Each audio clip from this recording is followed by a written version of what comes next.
Good mudrooms are unfortunately rare in mid-century houses.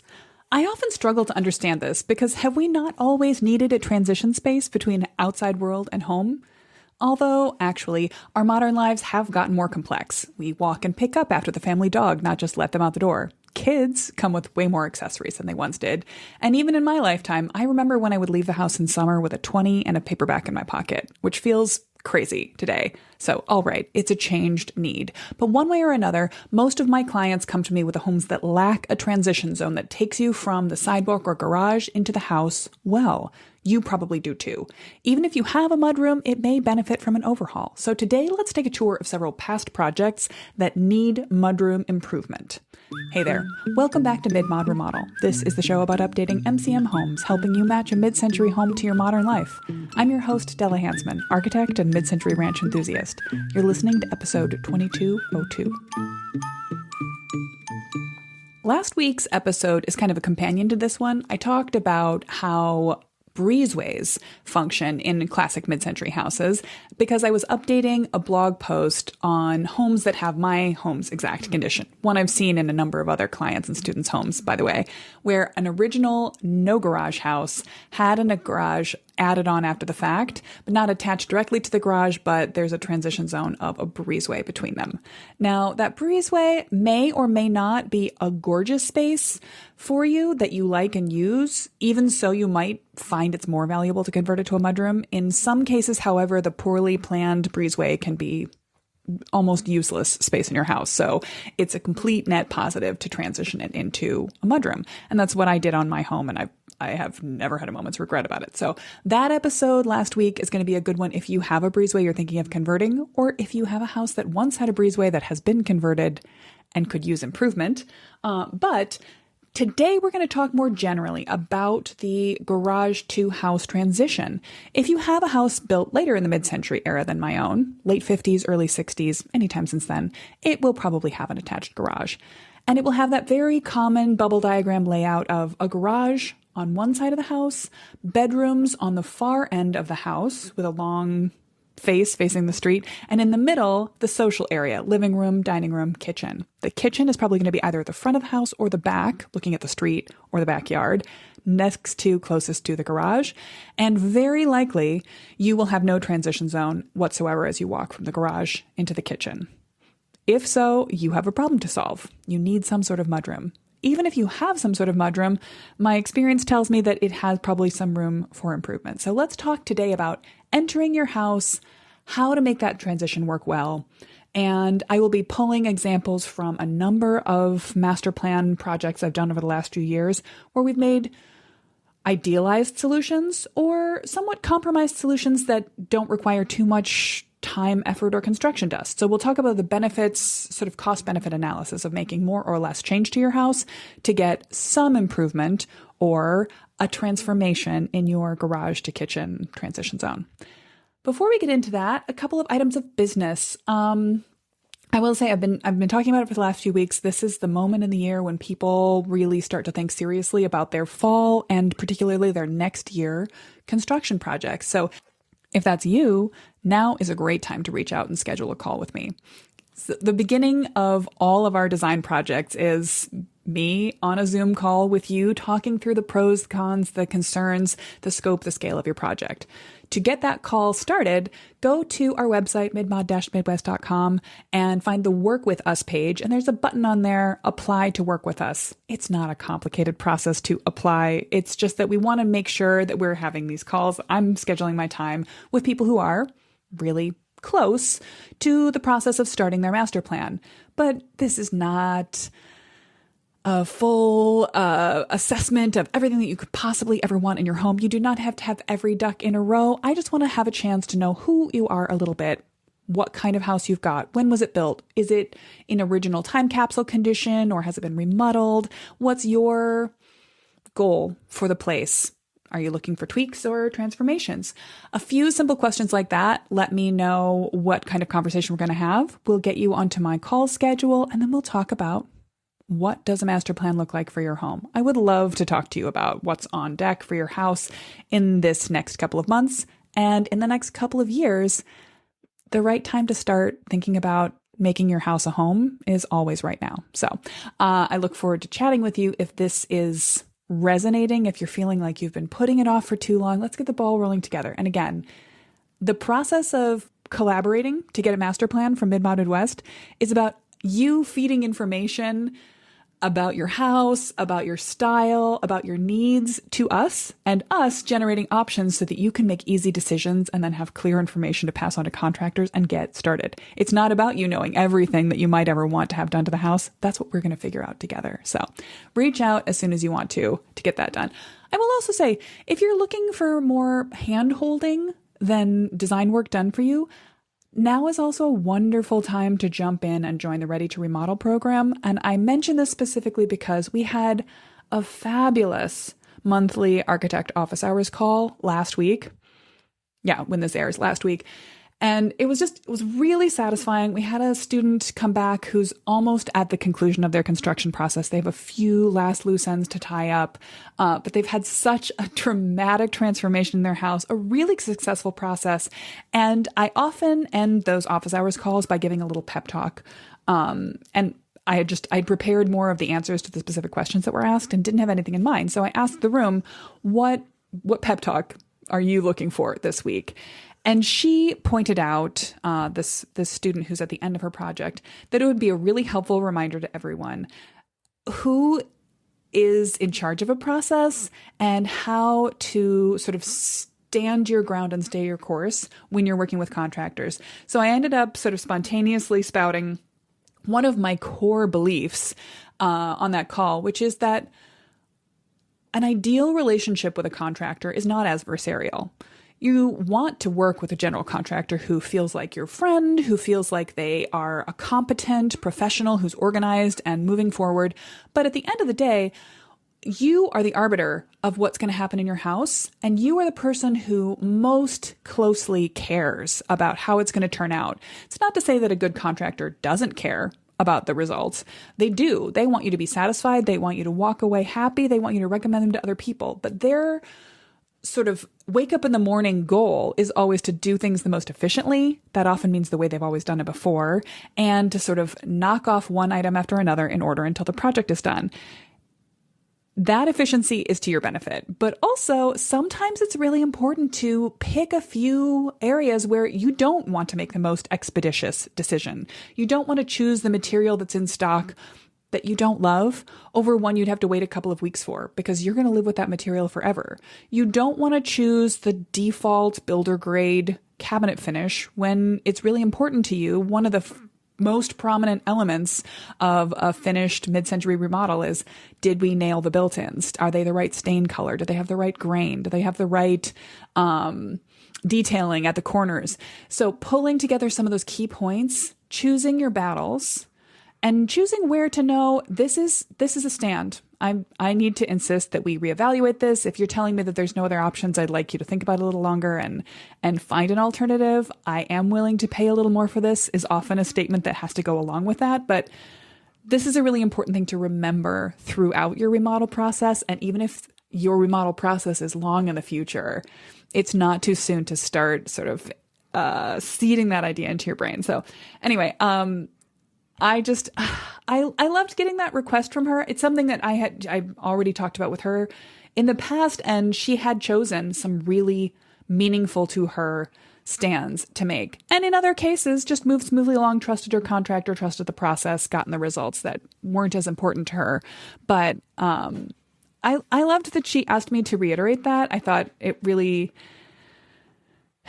speaks to the value of taking the time to do master plan thinking for yourself, with someone else, with an organization like Mid-Mod Midwest, and then communicating clearly to the people you're working with what matters most to you so that you can really get a result you care about. Okay, so that's maybe that's a little bit of I guess I just needed to transition that pep talk to everyone. I want everyone to know this. I want everyone to believe that their home deserves this. I had a weird measurement fact queued up as well, so I'll go ahead and share that. I thought this might be a fun day to remind you that a 2x4 is not 2 inches by 4 inches. Why is it not? Well, inflation, I guess. the history of building studs is that, until the mid 1800s, lumber for buildings was produced locally by sawmills to no general specification. It was the request of the individual builder, or sometimes the whim of the mill's equipment and employees. Builders were used to working with whatever their local mill regularly offered, and there was no standardization between one sawmill and another. But as time went on, forest resources were depleted, the milling operations took place further and further from the building site. Eventually, there wasn't a relationship between the person who was milling wood into timber, into lumber, and the person who was putting that lumber into a building. So there had to be a rough standard. By 1900, 2 inches was the most common thickness for joists, rafters, and studs, and 1 inch for boards like floorboards. And eventually sawmills began to run rough. They would do a rough cut first, and then they would do it through an edger or a rip saw to smooth the edges, with a side effect that the new saw-sized pieces were usually a 1/4 inch less than the nominal width. So it was rough cut to 2 inches, and then smoothed down to 1 3/4. I most commonly see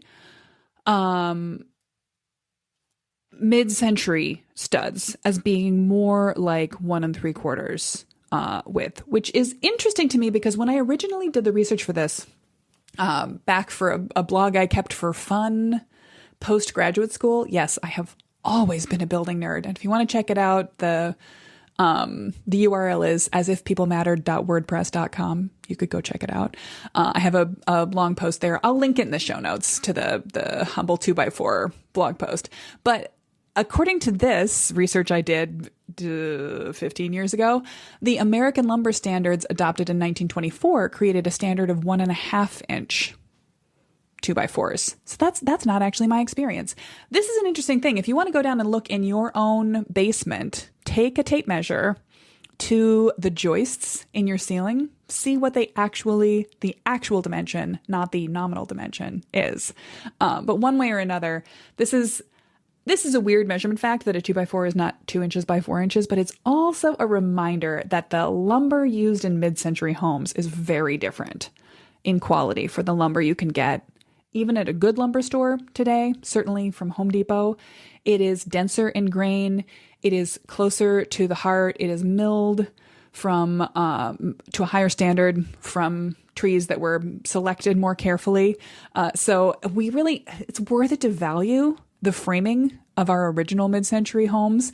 And certainly we can always think about changing the layout, changing the floor plan, removing walls, rearranging them when we're remodeling. But there is some value to keeping the walls and certainly the structure where it is, because those original 2x4s are quite something. Anyway, so I will go ahead and link to that, which also has a handy guide to what to look out for when you're choosing from the lumber yard today. If you're doing a DIY project that involves 2x4s, choose with care, because your standard lumberyard 2x4 may bow, crook, kink, cup, or twist. Those are 5 specific different types of definitional problems that could happen. So be on the watch for what's wrong with your 2x4 and leave out the bad ones. They're going to be someone else's problem. I will link to 2 blog posts on 2x4s in the show notes if that's the kind of nerdery that amuses you. And if not, let's move on to more practical daily life considerations of how to make a better mudroom for your mid-century home. Here we go. So let's do a quick recap of last week. I was talking less about mudrooms in general and more about the specific, although fairly common in a mid-century house situation, of an aftermarket garage added to a house and separated by some sort of covered entry or breezeway. And then what you can do if you're in that situation to make a good transition between your house and your garage. I did list off some of the qualities of a good modern mudroom, and those are, let's see, quick recap. Standing room for everyone in the house that might be coming and going in a group, sitting space for at least some of those people to put their shoes on and off and get ready, storage space for all the things you need when you leave the house but you don't want to bring in or lose your inner spaces, the sunglasses, the gloves, the hats, plus bulkier items that need to be stored like coats and shoes. Now, how many of each of those things you store at the door does depend a little on how much space you've got. You might need to be rotating in and out summer and winter gear, or even summer, fall, spring, winter gear. But ideally, you want to have more than 1 coat and 1 pair of shoes per person able to be stored here. And then storage or transitional space for outdoor yard things like grilling or outdoor cooking equipment, or the fabric furnishings for your outdoor chairs, other backyard items you want to keep inside when you're not using them outside. Now, plus you're going to want it to do something of the job of a filter or a container for outside detritus. That's mud on your shoes, dirt on your dog, things your kids bring with you. So this might be for pets. It might have a dog washing station in a really grandiose, lovely mudroom. Possibly the crate lives out there, or crates. Maybe laundry lives in the mudroom. Now, these are all generalities, and I will probably talk a little bit more about them towards the end of the episode, because I'm just still going to be continuing to think about what makes a good mudroom, what you might want to include if you're dreaming big about mudroom type space in your house. But let's today focus on the specifics that I didn't have time for last week. I want to walk through several past master plans with very different conditions that have included a mudroom or a house transition in the update, and I am willing to bet that you will hear some situations and some lifestyle needs that match your experience and your goals pretty exactly. So I'm actually going to start by one of the more oddball floor plan houses I've worked on recently, a house in the form of a hexagon, but it is classic in its lack of transition space challenge. So, by the way, if you want to see any of the examples of this, I'm going to go ahead and pop some quick floor plan polls into the show notes page for all of these. So this house up in northern Wisconsin, and it came with a really interesting original layout, a core social area built around a hexagon, a central fireplace in the middle, and then sort of social spaces around a little more than 2/3, maybe around 2/3 of the hexagon space, and then the kitchen and backdoor access tucked into the back of the hexagon behind a little storage unit. And then a wing of bedrooms and utility stuff springing with square shapes off one side, and a garage springing off another side of the hexagon. I think originally this house had been designed so you entered directly from the garage to the house, but at some point someone decided to close off a little bit of the transition space. But because of the weird angles, it was tiny, awkward, and filled with doors. So this one really strikes me as being a classic. If there is any kind of mudroom or transition space in a house, it is almost too small to function. It's basically just big enough to swing all the doors that you would need to use to get in and out of it, and not big enough to do any of the things that you would want to do in a classic mudroom. So in this case, we suggested one of several possibilities for them. The first suggestion we actually made was we had considered repurposing what was a garage wing into residential space. And this meant building a new garage slightly detached from, but very close to the existing house, and then putting a covered walk zone between them, basically bringing it to the situation my house was as a starting point, a breezeway to walk from one space to another with a slightly better shaped, although still quite small, mudroom transition between them. My better solution, my preferred solution, was to add on a small mudroom space beyond the existing footprint, extend the roof line, and make room for a small but functional room that you could come from the garage into this room and then go back into the house to get a clean airlock entry to the house. And also, so it could be, this house didn't have a very defined front door, partly because it was built in the country and it was playing more with its fun, curious hexagonal shape. But as the new owners took it over, they just realized that none of their guests ever knew which door to walk up to, because it was also very generously appointed with windows and sliders. And people just tended to, particularly the UPS folks, tend to just approach any of the doors or windows of the house as an entry point rather than recognizing the front door, since it was pretty modest and undefined. So building out an added entry/mudroom space for this house was really my preferred suggestion for them. It gave them room to do all of the things you need to do: standing room, storage room for them, the two owners and guests, and also an airlock to prevent winter air from flowing straight into the house when you open the door, and also a defined space to say, hello, this is the front door, look here. The last option we created was, again, to rebuild a new garage and to just create a more generous transition zone directly between the house and garage, leaving a less defined front door, but still doing a few of our front door improvement curb appeal tricks to highlight it with a color, with some light fixtures, with a little bit more of a "you are here, please walk this way" wayfinding pattern, and also still room to have a bench, some hanging storage, and standing room inside of a mudroom. So I'll pop all of those examples into the show notes page.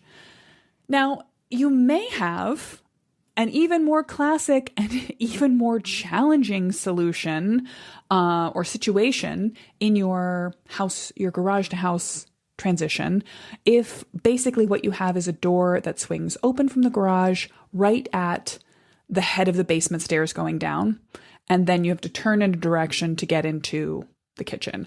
That was certainly the case in another project. This was a Madison, Wisconsin home built in a modest era, and not too dissimilar from my own home, except that I happen to have a little bit more space, so I'm not likely to sort of trip in the door and fall right down the stairs. But this is something that happens in modest mid-century homes. And if this is you, there's not a whole heck of a lot you can do to get standing room, sitting room, and storage for everybody's coats, boots, and utilities for every situation into that tiny space. You're instead going to be focused on how can you make that space safe to prevent the walk in the garage door and fall down the stairs situation for yourself, for guests, for people coming in loaded down with gear in the dark or late at night. And you're going to think about what are the little things you can do to mitigate that. So in one of our schemes for this particular house, we created a tiny, tiny mini mudroom effect at the kitchen entry by just having a bench seat built into some kitchen cabinets so that there was a place to sit and kick your shoes off, and then probably hanging storage for coats along the wall. It's not great, but in this case, basically we decided with the owner that it was more effective for them, since they felt so unsafe coming and going through that door, to just walk around from the front of the garage and go in and out their front entry door. And so we focused more on creating a better mudroom transition zone right in their entry area. This house also had the classic mid-century living room quality of a door that opened directly into their main living space, and then you walk right across in their orientation, the TV wall, cutting off a view of anyone who is sitting on a sofa looking at that. It might also be you're walking right across in front of a hearth. And we were able to slightly improve upon the layout by taking out what had been sort of a classic inconvenient front hall closet and replacing it with a space to sit, some real functional storage, and making that work better. So for them, ultimately the solution was not to come and go through that garage door other than when they were dropping off groceries, and to make the house work better. If this is you, if you have a really precipitate connection between your garage to house entry and a stair going down, a lot of people will ask, is it possible to move the stairs? And that's a fair question to ask. It is always possible. But moving a staircase is an expensive proposition. And so generally we recommend that owners in this situation try to live with it. And if possible, we might look to make more room inside the garage to do a transition in there, or create an alternate pathway that you're coming into the house through, and move that door rather than move the stairs, because moving stairs is generally going to be costly per the effect that you get out of it. Labor intensive, and can sometimes trigger some fairly dramatic code issues. There are modern codes about headroom and stair tread height and depth, which are slightly more stringent than they were in the mid-century era. And so even just a few inches different means if your stair exists, it's grandfathered, it's not going to cause any problems. By the way, this reminds me, I'm going to be doing an episode on modern code and when your home may be grandfathered into some situations that you would like to leave alone. And when, on the other hand, it's worth it to make a change like this. So if this is you, I'll point you, if you feel like what you do is walk in your house directly facing a staircase, do check out this example and see if anything that we've suggested for this client triggers some useful solutions for you. So if you're thinking about how to prioritize your transition, I'll ask you to ask yourself some of the questions that I always ask my clients before we get started with our mid-century solutions packages. So in our earliest design meeting, our kickoff meeting, I am always going to ask them some questions about how you enter and exit your house. Do you come in and go through your front door? Some always, never?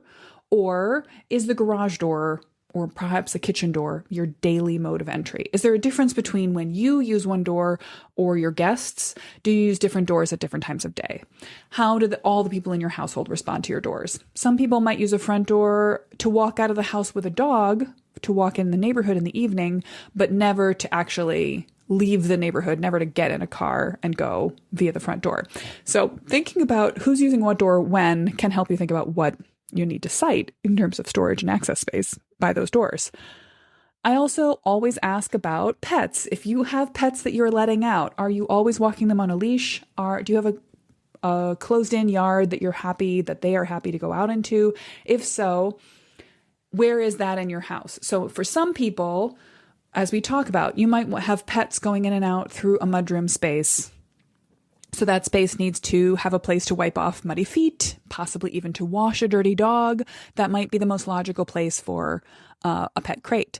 But if you've got, for example, a ranch that is one story at the front of the house but has a walkout basement down a hill at the back, and you've got a fenced backyard you're letting your dog out into, it might be that the dog qualities of mudroom are divorced from your entering and leaving. So the place where you come and go to the car is not the same place where you're letting a dog out into the yard and where a dog is perhaps most likely to come back into your house covered in rainy mud. So I've definitely had clients who have wanted to create kind of a dog mudroom in the basement, which is easy. There's more storage space down there. It's pretty easy to get access to plumbing, to set up a dog shower, all that sort of thing, if you know that's the place where you're most often letting your dog in and out. That said, while it's convenient to go downstairs inside your house to let a dog in and out, as opposed to, say, walking them fully outside, sometimes people don't want to be walking down to the basement stairs every time their dog whines. They would rather have a way to let them out at an upstairs deck level with stairs that the dog can get down to get outside. So thinking about, again, the age of your dog, its mobility, how you feel about letting it in and out, how often you're doing this, all of these are questions that we ask when we're dealing with a pet family. I can make some assumptions about climate zone based on the address of the home that I'm working on. If I'm talking to someone in California, I'm going to make different assumptions about how they want to airlock their mudroom versus someone in the Midwest who's got harsh winters and humid summers to deal with. That said, I'm still curious about how this client feels about how their house relates to the outside climate.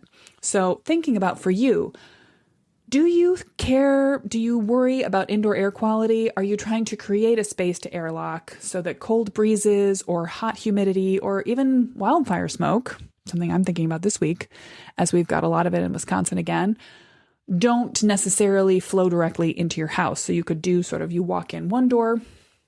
This is what an airlock means for anyone who doesn't. You walk in one door, now you're in an enclosed space. Now you have a chance to regulate your temperature, then you open another door and walk into the house. There's no direct airflow from one to another. This is particularly handy for people in a Midwestern winter trying not to lose all their expensive, probably gas-powered heat or even valuable solar gathered heat out the door every time you come and go. What else do we regularly ask? I will always want to know about how you come and go from your house via foot or car or other modes of transit, bikes, for example. We want to think about, again, this kind of comes to who's using what doors when, but it's another way to ask the same question, and sometimes it's a really helpful way to get at that. And then when we start to think about garages and the car to outside life transition, I always want to know if the garage itself might be a place where you choose to hang out. Now, this might be a thing you do because historically when you were growing up, you hung out in your garage. You might be a garage hangout person because you use it as a workshop space to work on cars or woodwork projects. There are also just places in the US where it is cultural and normal to hang out in the garage. And this may also have to do with the quality of the garage itself. It may have been designed as more of a hangout space. Now, the concept of a party garage is sort of a modern luxury home concept. I hear a lot of people, we talk about it in renovations. Do we want to do anything inside the garage to put in a fancier floor finish? Do we want to put in some kitchen quality cabinets that could be food storage or putting out display items? Are we doing intense craft work out there? Do we need to insulate and heat a garage?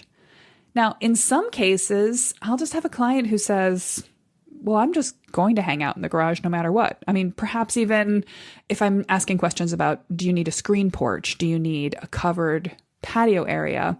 I will occasionally hear from homeowners, oh no, well, we'll just put the garage door up and hang out there. It's got a great view. That's a good sunset view. That's a good sunrise view. I like garages. So in that case, there's little to do other than make sure that we're tidying away any storage detritus in the garage, and then it'll be on the homeowner to be more or less fastidious about how they keep that garage space up. But this is also a great vintage idea, and I've had a couple of houses come along where the garage space was clearly always intended as a valuable hangout space. Here's a more intense example. This Minnesota house had an amazing garage. It had a lovely post and beam structure on the inside that was carried out through the garage space. And so that post and beam structure kind of is the cue that the garage is not second-class space, but all their cues were, it had a nice quantity of windows. It had built-in storage adjacent to the original quality of the kitchen built-ins, and it had a little heater. So it was meant to be occupied, kind of children's play space all throughout the year. In this case, I think it was pretty easy to see, popping up to that drawing, that this original floor plan, in fact, this garage had a 2-car garage accessed from the front, and then probably added on, although possibly original, a second garage that connected to the first one, but accessed from, rather than pulling straight up to the front door of the house, pulling around on a sidewalk or on a driveway and then coming in at a perpendicular angle. And that one had more of a workshop quality. But it was pretty clear to see that maybe the original owners had thought of this as a children's play space in the winter, or parties could be thrown here. There was a direct connection. Again, this was a house where, for all the effort that had been put into making the garage space itself really lovely, the door from the garage to the house walks you in directly to the top of stairs flowing down. One of those, you walk in the garage door and you're worried about falling right down the stairs situations.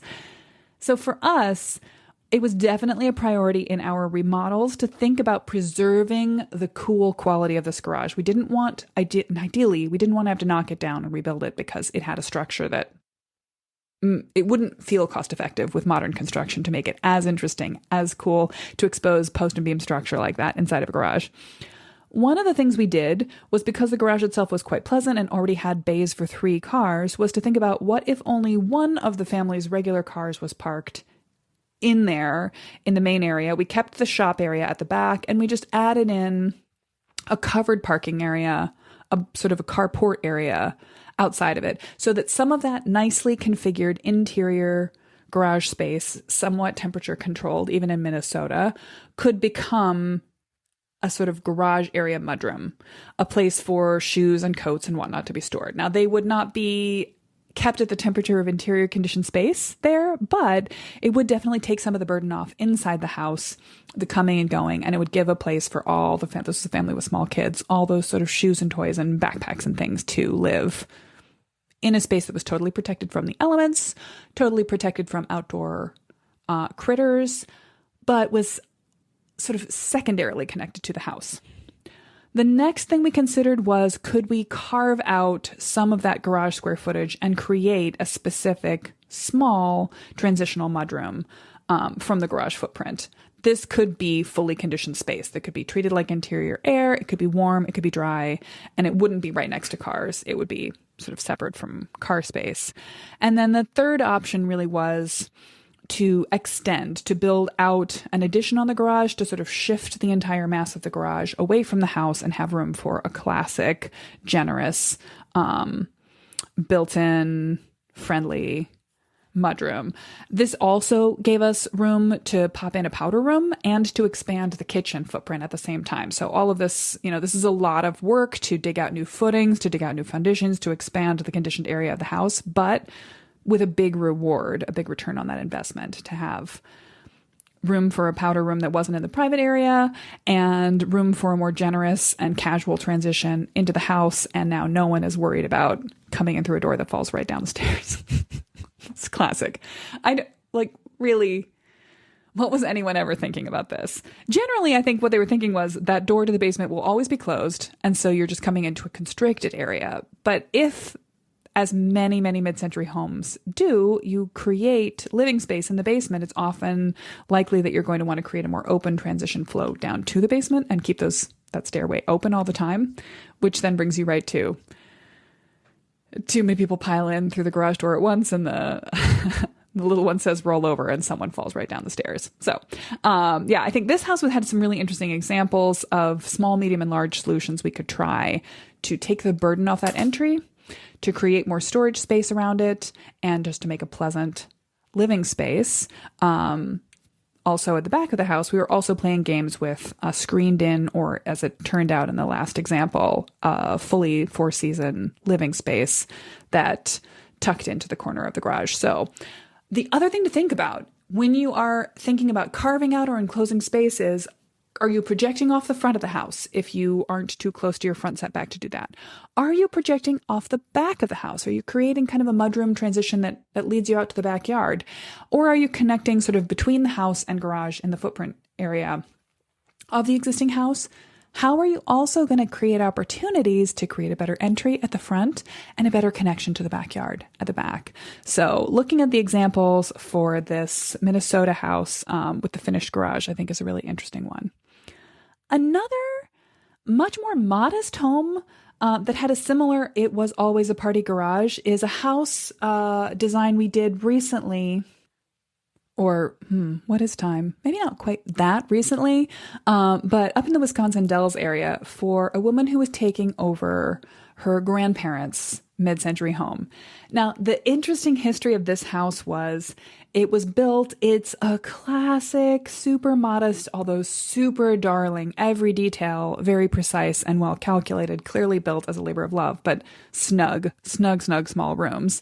That was meant by the original homeowners who built it. I'm blanking on the date, but sometime in the early 50s, they built it with a walkout basement with a very high ceiling and a nice enclosed second hearth on the basement level, intending that their young adult children, their recently married, I believe, daughter and her husband and child could live down there. Now, they never did. They never did actually finish that space out as a second home, but it was meant to be a sort of a daughter-in-law suite or a son-in-law suite below the house, same footprint.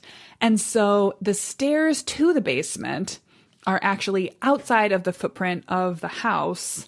They're in the garage footprint, and so you could come in, you could go into the garage door, and you could either walk from the garage into the kitchen door of the main house upstairs, or you could go downstairs that were inside the garage and go into another door and into the basement. The garage itself, though, was insulated lightly, but it was also connected to the whole house radiator heating system. And man, this had its original 1950 whatever boiler system. And when I came out to field measure the house, it had been unoccupied and cold, and the new homeowner, the daughter of the granddaughter of the original owners, came in and sort of got the house running. And by the time I had gone through and taken all the photographs, it was toasty everywhere, including inside the garage. Now, this garage had always, in her memory, always housed a classic car, some sort of beautiful colored round cornered sort of late 40s Chevrolet something. And it would be pulled out for events, but this was clear that this space had been a family party location. This was the house where family reunions and get-togethers and summer picnics were always held. And I found some things. There was sort of a work bench on either side of the garage, and I found some clamped on or permanently attached items, including a device I couldn't identify until I asked the internet. It looked like maybe a meat grinder, and eventually we figured out it was an ice grinder for making ice for drinks at parties. They clearly would set up like a dry bar at this workbench whenever there was a family party going on. So this space was clearly meant to be hung out in as a social space, as a hosting space, and also was a pride and joy hangout space for the grandfather who originally built the house. He would hang out there, tinker on his car in his nicely radiator warmed garage and just enjoy life with a beautiful window view on both sides and glass in the garage door at the front. Why am I mentioning this? Okay, so in this case, for the new owner, she was not planning to hang out in her garage as much. She wasn't super handy. And she did want the basement to feel interiorly connected to the house. She was going to need to go down there occasionally. The laundry was down there. And she didn't really want the sensation of having to step outside the house to get into that basement. So we explored a couple of different options for better connecting the house and garage. For one, the other quality of this house was weirdly the front door, which no one in the family had ever used in her living memory, was small and awkward and walked into a 3-foot wide and probably 15-foot long narrow hallway where you walked straight between two walls with no option to turn for at least 8 feet. And then you could turn and go into the kitchen, or you could carry on and go left to the bedroom wing. Just really an inhospitable space. To walk up to the door and greet someone, you would then have to sort of back away from them to allow them to enter the house beyond you. So no one ever used that space. They always came in into the garage at a side door, which again was located very close to the front door. I think I talked last week a little bit about the problem of if your casual entry door and your formal front door are too close together, it can be confusing, it can be redundant, and I really salute the decision my neighbors made a couple of years ago to just remove their front door, replace it with a window, and acknowledge the reality that everyone was coming and going through their kitchen mudroom door at all times. But in this case, we didn't remove the front door entirely, but we definitely considered sort of downgrading, or first off, improving its quality, or downgrading its importance to the space. So in the first version, we tried to make it slightly more hospitable by removing the solidity of the wall that cut it off from the kitchen space and putting in a slat wall there. So when you walk in that narrow corridor, at least you can see beyond. You can see into the living space of the house. But we also pushed out the formal boundary of the house just enough to enclose the stairs going to the downstairs area, to the basement, and a little bit of a transition zone at the top to make that part of the interior area of the kitchen rather than part of the exterior area of the garage. In a more dramatic scheme, because it was a really long garage, we just took away the sort of closest to the house 8 feet of the garage. I believe in this case we needed to expand the garage forward a bit as well to fit a modern car, but it's going to be worthwhile to get a mudroom space with place to sit down, to move your sort of store your coats and whatnot, to take your shoes on and off, and then able to walk again into the interior conditioned space of the house. And then in the third version, we actually ended up popping a necessary powder room out into that area. Not the least expensive thing we could do, because we would have to do a little bit of breakthrough construction to get the plumbing drop in there, but we actually ended up making sure that the toilet drop was going to be in the cavity of the former staircase. And in that case, I just told you it's expensive to move a staircase in a house. But in this case, we decided that it was necessary if she really wanted to be able to feel like her basement life was connected to her upstairs life. We needed to move the stair to a more central location in the house. And in that most grand scheme, you know how I love to do schemes 1, 2, and 3, the least you could do up to the most dramatic move you could make. We actually sacrificed a bedroom in order to get the footprint for putting a U-shaped rather than a straight run of stairs into the main area of the house, right off the dining area, right in the center. We ended up putting another bedroom, a guest space, into the basement. So she didn't lose a bedroom. And in fact, we get a much better connection all the way throughout the house.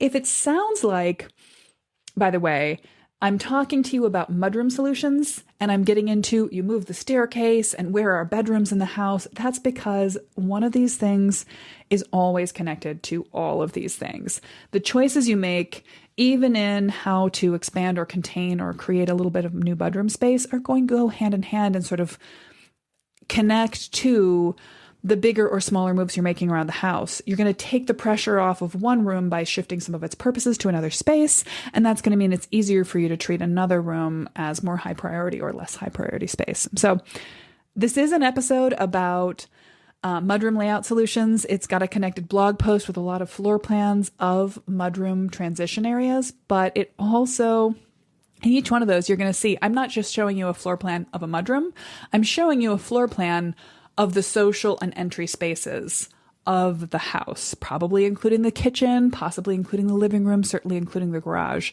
So I don't see these spaces as unconnected. In fact, to connect, to create a good mudroom that connects the garage and the house, the outside world to the inside world, we're interested in more than just that little sliver of transition zone. We're interested in how you live inside the house and what you do outside the house. So, let's see, what else did I have on my list of examples? Oh, here's a situation that I definitely wanted to address in this episode, which is, what if you already have a mudroom, but it doesn't work well? And this one I may not have images to show you yet because it's a project we're working on right now and we'll be delivering it to a client soon. But in this case, I think I mentioned it last week because they have a former breezeway that had been converted into both a dining room and a mudroom. It's just the same as in my house. There was a house, then about 8 or 10 feet away from it, a garage had been built, then a roof extended between the two spaces. And at some point, someone had fully enclosed that space and turned it into interior space, heated it, put in interior materials and called it good. However, they didn't do a great job. They basically were thinking only about, well, I think they were particularly focused in that moment on dining room. So they maximized the amount of space with the dining room, although it is one step down from the rest of the house. There's then another step down from the dining room into the sort of at the front of the house, a mudroom entry, and it's too small. It's very constricted. It also has doors coming from both garage and the front outside. And so this family, they find themselves having little traffic jams there all the time. There's not enough room to swing the doors open and close. There's never enough room to put everything. And there's not even enough room for the whole family to just stand there as they prepare to transition out to the car and leave the house. This is extremely inconvenient. So as we were thinking about what to do in that space, we are considering, do we need to shift or expand the footprint of the garage? That's one of the requests they had. Do we move the dining room to another part of the house so we can take some or even all of that former breezeway space for mudroom, or for a mudroom and sitting room combination, or for mudroom at the front and then a flow out to a screen porch or a 3-season room at the back kind of scenario? And do we, in any scenario, want to bring laundry to that space, which right now the laundry is in the basement? This is maybe on paper one of the most logical things to do, to bring the laundry to the mudroom. But this really gets to the question of to laundry or not to laundry in a mudroom. Here again, if you're asking this question, Della, should I put laundry in my mudroom? Should I keep laundry in my mudroom? I'm going to ask you a series of questions. What is the makeup of your family? How old is everyone? When is laundry being done? Who is doing the laundry? And I particularly want to ask that question and then caveat it to families with small children. Sometimes we hear from people who don't enjoy having their laundry, for example, far, far from the bedroom. The mudroom is often across the entire social area from the sleeping areas in the house. And people will say, okay, well, we're going to put in an owner's bathroom in this remodel. Let's just go ahead and throw the laundry into our owner's bedroom. It can go in the closet. It can go in the bathroom. We'll put it into our room. This can feel very logical, particularly to people who are doing their laundry in the daytime, not after bedtime, who have small kids. But I highly recommend reconsidering this if you are anticipating that you want to grow your kids up into people who take care of some of their own chores. You don't want to isolate the laundry into one person's domain or one couple's domain in the house if you're hoping for an entire family structure to be doing their own laundry independently. So that is one reason to think about it being in a mudroom. You might also think about, though, creating a laundry zone in some other part of the house. Ooh, you know what? There's an example I wasn't even going to share. There are going to be so many floor plans in this blog post. But let me go find another example. I'm going to pause recording and go hunting through my files briefly while I look for this. Got it. All right. So this house is an interesting example because I thought of this because of laundry. And in this case, we did in every example. No, in scheme one, we kept the laundry in the basement. sacrifice necessary for keeping everything else small. In scheme 2, we created a dedicated laundry room as we put a small addition off the back and shifted the owner's bedroom and bathroom into that space, making more room in the center of the house. And in the third scheme, we actually relocated the laundry into what had been a former pass-through bathroom and shifted the bathroom that had been in that footprint elsewhere. But in each case, we were really careful not to locate the laundry in the mudroom. And that was for several reasons. One, in this case, the mudroom was very far on the other side of the house. It would have been problematic to get plumbing as far as over to that space. It was actually not only beyond the kitchen, but then beyond the area of the finished basement and over a crawl space. So it would have been expensive to move it over there. But also, even though this was a household with, at the moment, a mom who's primarily doing the laundry and 2 younger boys who weren't yet taking charge of their own things, she had an ambition that eventually they would be in charge of their own laundry spaces, and she really wanted to keep it in centralized, depersonal zone so that everybody in the household could grow into responsibility for their own laundry.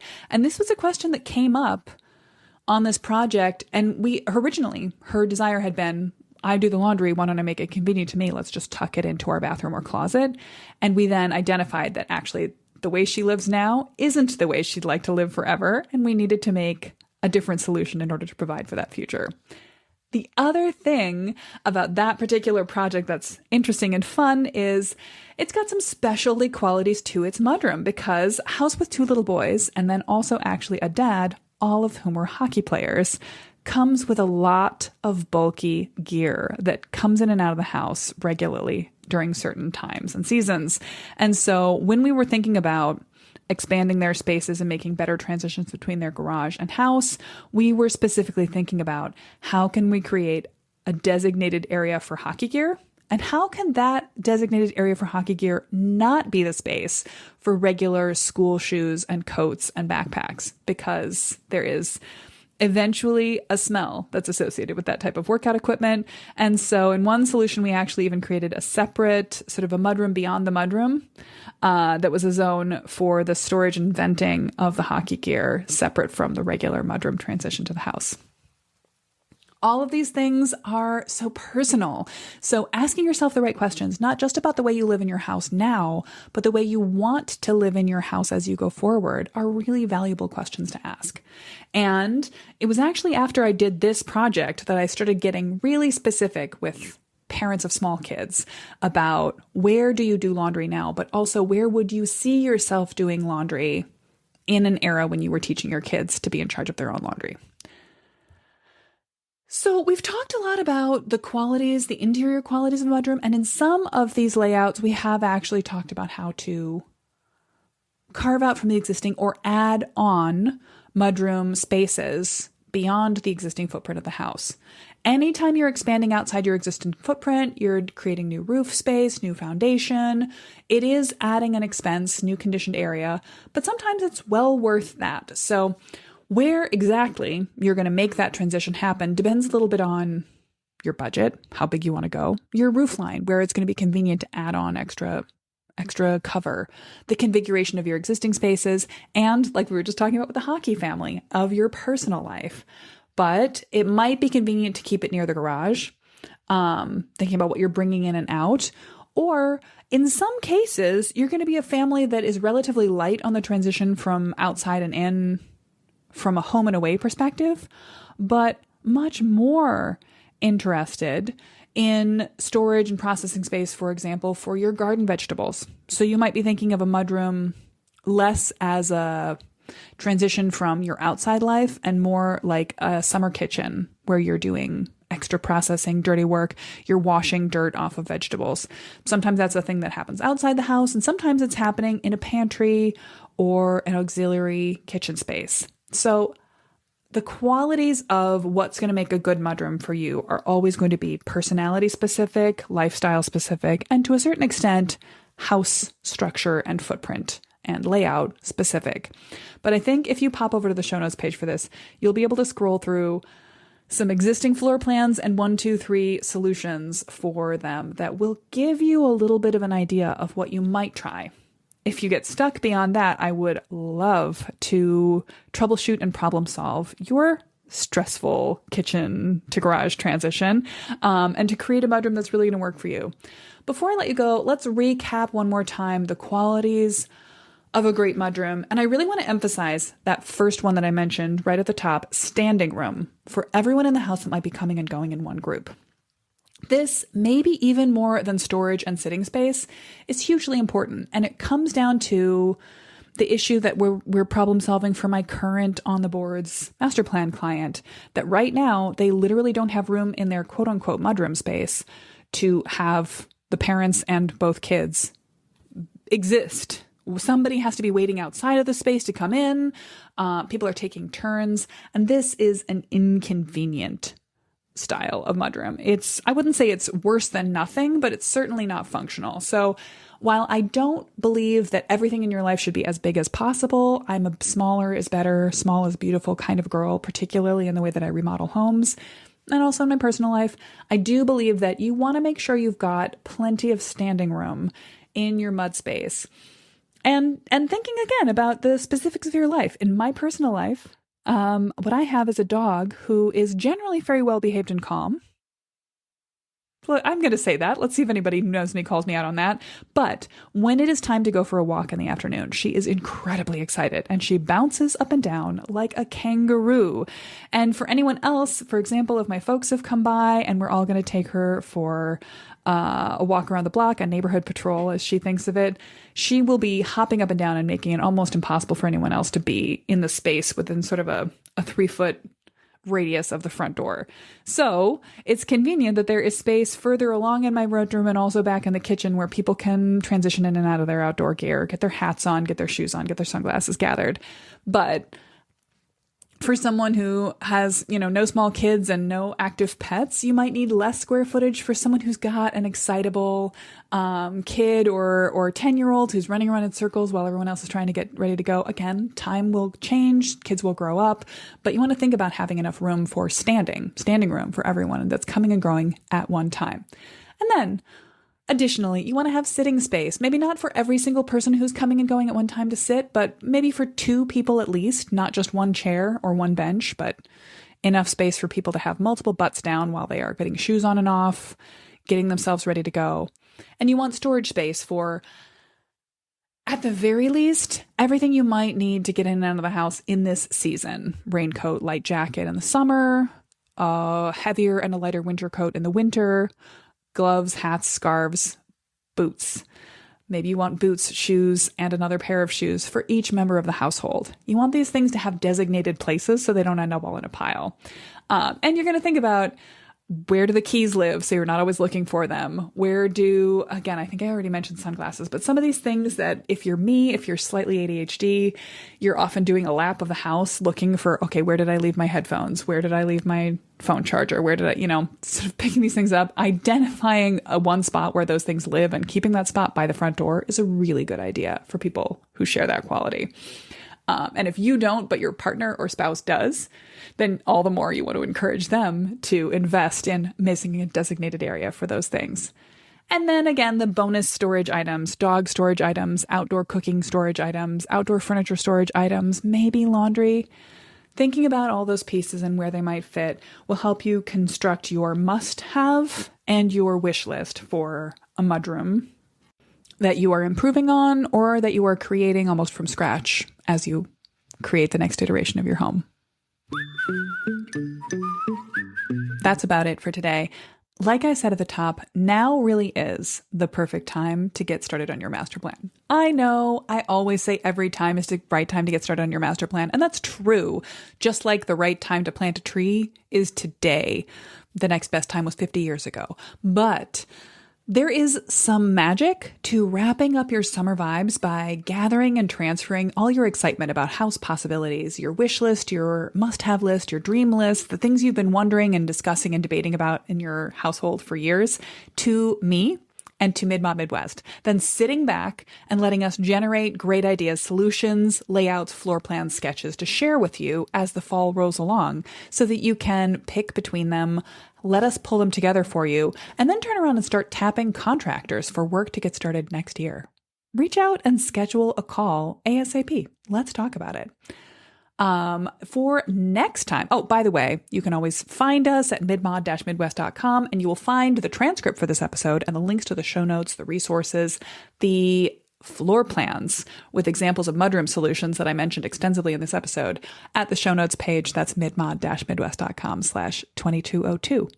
Next week, we will be digging into something both existential and philosophical and also very practical. The nature of who your master plan is for. What are its uses? Aside from to make you feel happy and confident, who do you share various pieces of it with and why? Like, does the building code officer need to know every detail of your floor plan? Does your contractor even need to see every detail of your master plan? By the way, floor plan. Yes, the building code folks do want to see your floor plan, but they don't necessarily need every detail of your master plan. It's not relevant to them. So we'll be talking about what benefits you get from the master plan process and who is best to share what pieces with next week. Then, shortly after that, maybe even the following week, I am having Jim Drzwicki of Ginkgo Leaf Studio back on the pod to educate us all about mid-century landscaping and what to do with a yard of your mid-century house. I can't wait for that. So, see you all next week. Thanks for listening to the Mid-Mod Remodel podcast. If you enjoyed today's episode, share it with a friend who has a mid-century home, or drop a quick review in your podcast platform of choice to help us find new listeners and more mid-century homeowners. Remember, if you want help planning the best possible remodel for your mid-century home, I'm here to help. And there are 3 easy ways to work directly with me on a great design for your home.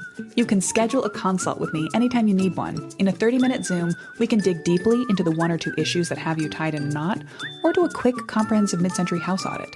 Take me on a tour and ask me your top questions about every space in the house. We'll sort out your next best step. If you're looking for ongoing support to DIY a great plan for your mid-mod remodel, you want to check out the Ready to Remodel program. I'll share the step-by-step mid-century master plan process with lessons, guides, design ideas, and workbooks for every planning stage.